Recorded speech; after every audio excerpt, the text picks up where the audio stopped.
Hi అండి. అందరికీ నమస్కారం. కార్తీక పురాణము 18వ భాగం అండి. మనం చేయవలసిన పూజలేమిటి? తెలుసుకోవలసిన నియమాలేమిటి? ఈ వీడియోలో తెలుసుకుందాము. ప్లీజ్ ఫ్రెండ్స్ లైక్ చేయండి. వీలైతే సబ్స్క్రైబ్ చేసుకోండి. మీరు చేసే ఒక లైక్ నాకెంతో ఉపయోగపడుతుందండి. Thank you so much. ఇక 18వ రోజు కార్తీక మాసంలో మనం చేయవలసిన పూజలు. 18వ రోజు బహుళ తదియ గౌరీదేవి పూజ చేయాలి. పుల్లని వస్తువులు తినకూడదు. అమ్మవారిని దర్శించాలి.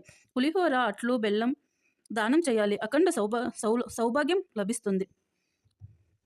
ఓ మునీంద్ర, మీ మీ బోధ వలన ఆ అజ్ఞానము నశించినది. నా అనుమానము తీర్చి జ్ఞానము ఉపదేశించారు. నేటి నుండి మీ శిష్యుడైతిని. నాకు తండ్రి, గురువు, దైవము సమాప్తము మీరే. నా పూర్వ పుణ్య ఫలితము వలె కదా మీ వంటి పుణ్య పురుషులను సంగత్యము నాకు కలిగినది. కావున నన్ను తన శిష్యునిగా స్వీకరించి సత్కారాలను మానవుడు ఎట్లు చేయవలెనో వాటి వల్ల వచ్చే ఫలితములు ఏమిటో దయచేసి తెలియజేయవలసినదిగా ప్రార్థిస్తున్నాను అన్నాడు. అతడు, అంగీరన ముని, నీవు అడిగిన ప్రశ్నలన్నీ మంచిదే. అవి అందరికీ ఉపయోగపడేవే కనుక చెప్తాను, శ్రద్ధగా విను. ప్రతి మానవుడు ఈ శరీరమే సృష్టిరమని నమ్మి జ్ఞానము లేనివానిగా ప్రవర్తిస్తున్నాడు. ఈ బోధము శరీరమునకే కాని ఆత్మకు లేదు. అలాంటి ఆత్మ జ్ఞానము కలుగుటయ్యకే మంచి పనులు చేయవలెను. అన్ని శాస్త్రములు చదువుకోవలను. సత్క పురాణములు తెలుసుకోవలను. ఆచరించి వాటి ఫలములు పరమేశ్వరునకు అర్పించవలను. వారికి జ్ఞానము కలుగును. ఈ శరీరము నీటి బుడగలాంటిది. కష్టము, సుఖము, సంతోషము, విచారము అనేది శరీరానికి కానీ ఆత్మకు ఉండదు. ఆత్మజ్ఞానము కలగడం కోపం, కర్మలు చేయాలి. ఈ కార్యాచరణ వల్ల చిత్తశుద్ధి కలుగుతుంది. ఈ విధంగా జ్ఞాని అయి ఆత్మను తెలుసుకోవాలి కనుక వేద విధములను, వృద్ధాశ్రమ దర్శనాలను తప్పక చేయాలి. ముఖ్యంగా బ్రాహ్మణుడు ప్రార్థ స్నానంలో పాటు సంధ్యావందనము, హోమాలు తప్పక చేయాలి. ఆత్మ అంతఃకరణానికి, దాని వ్యాపారములకు సాక్షి చైతన్యము ఆత్మ యొక్క రూపం. అదే సత్యం. సత్యము ఆనందము అంతఃస్వరూపము. అదే బుద్ధికి సాక్షి. దానినే ఆత్మ అంటారు. దేహము వృద్ధి, వ్యాధి, పంచభూతాల మాత్రాల వల్ల పుట్టుతుంది కనుక అది ఆత్మ కాదు. ఇంద్రియాలు, మనసు, బుద్ధి, ప్రాణాలు ప్రశ్నించేటట్లు చేసేది ఆత్మ. వాటికి స్వయం ప్రకారం శక్తి లేదు. ఇవన్నీ గడ పదార్థాలు. వానిని ప్రశ్నించేసేది ఆత్మ. అదే నేను అనేది. దీని వల్లను మార్పు పొందిన జాగ్రత్తలో, స్వప్నంలో దేనిని అంటే జీవుణ్ణి నడిపించేదే ఆత్మ. అదే నేను. ఘటనను ప్రకాశించేసేది దీపం. ఘటనన్న వేరే కదా. అలాగే దేహమును, ఇంద్రియములను ప్రకాశింపచేసే జ్యోత జ్ఞానమూర్తి ఆత్మ అయి వేరే ఉంటున్నాడు. అదే నేను. సర్వజ్ఞానిగా, సర్వశక్తి సంపన్నునిగా వేదాలు చెప్తున్నవాడే ఆత్మ. అదే నేను. ఇప్పుడు తెలిసిందా అహం బ్రహ్మ అంటే ఏమిటని? ఆ బ్రహ్మ పదార్థమే నేను. శమదాధూతి సాధన సంపత్తితో శ్రవణ మన నాదనునకు సంక్రమంగా అభ్యసిస్తే అహం బ్రహ్మ అనే వాక్యబోధ దృఢంగా తెలుసుకోవాలి. వేదం వలనో, గురు అనుగ్రహం వలనో జీవాత్మ పరమాత్మ జ్ఞానం కలగగానే సంపాదనానికి సంపట్టించిన పునాది కొట్టుకుపోయింది. తరువాత కొంతకాలము ప్రారబ్ధ కర్మ అనుభవించి ఆ పైన సుష్ఠితమైన ముక్తిని పొందడం అవుతుంది. ప్రారబ్ధ కర్మ ఇచ్చేదానికి ఆ ఆత్మ బుద్ధికి వేదోక్తమైన కర్మకాండ చేయాలి. అది చేసే మార్గాన్ని సద్గురువు వల్ల తెలుసుకోవాలి. అలా తెలుసుకుని చేసిన ఆ కర్మ ఫలాన్ని ఈశ్వరానుగ్రహము దాని దారపోయాలి. అలా చేసి పాప విముక్తుడివై ఉత్తమ జన్మ ఎత్తి ఆ జన్మలో శ్రవణ మన నాదుణ్ణి లభ్యసించి తెలుసుకున్న వాడై బంది విముక్తుడై మోక్షం పొందుతావు అని అంగీరసుడు మహామునికి చెప్పారు. సూర్యచంద్రానుగ్రహం సహాయమునందు తరితర పుణ్యదినము వల్ల ఎందు స్నానము తప్పక చేయవలేను. ప్రాంతకాలమున స్నానము చేసి సంధ్యానందనము, సూర్య నమస్కారములు చేయవలను. ఆ విధంగా చేయనివాడు కర్మభ్రష్టుడవుతాడు. కార్తీక మాసంలో అరుణోదయ స్నానము ఆచరించిన వారికి 4 విధాలైన పురుషత్వములు నశించును. కార్తీక మాసంలో సమానమైన మాసము వేదములలో సరితూగు శాస్త్రము.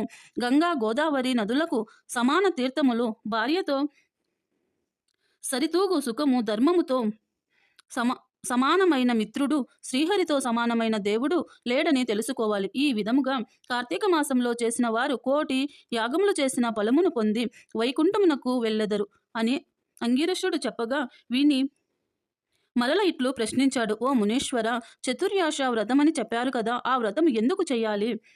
ఇది వరకు ఎవరైనా ఆ వ్రతమును చేశారా? ఆ వ్రతము యొక్క ఫలితము ఏమిటి?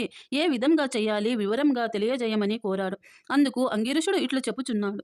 చతురశ్వమునకు అనగా శ్రీ మహావిష్ణువు మహాలక్ష్మితో ఆషాఢ శుద్ధ ఏకాదశి రోజున పాలసముద్రంలో శేషుని పాన్పుపై నిద్రించే కార్తీక శుద్ధ ఏకాదశి నాడు యోగ నిద్ర నుండి మేల్కొంటాడు. ఆ 4 మాసములకే చతుర్మాసమని పేరు. అనగా ఆషాఢ శుద్ధ ఏకాదశి, శయన ఏకాదశి అని, కార్తీక శుద్ధ ఏకాదశి, ఉత్తన ఏకాదశి అని వ్రతమునను చాతుర్యమున వ్రతం అనే పేర్లు కలవు. ఈ 4 మాసములలో శ్రీ మహావిష్ణువు ప్రీతి కొరకు స్నాన దాన జప తపములు మొదలైనవి సత్కర్యాలు చేసినచో సంపూర్ణము కలుగును. ఈ విషయము శ్రీ మహావిష్ణువు ద్వారా నేను తెలుసుకొన్నాను అని అనివర్యులు తెలియజేస్తున్నారు, వినుము.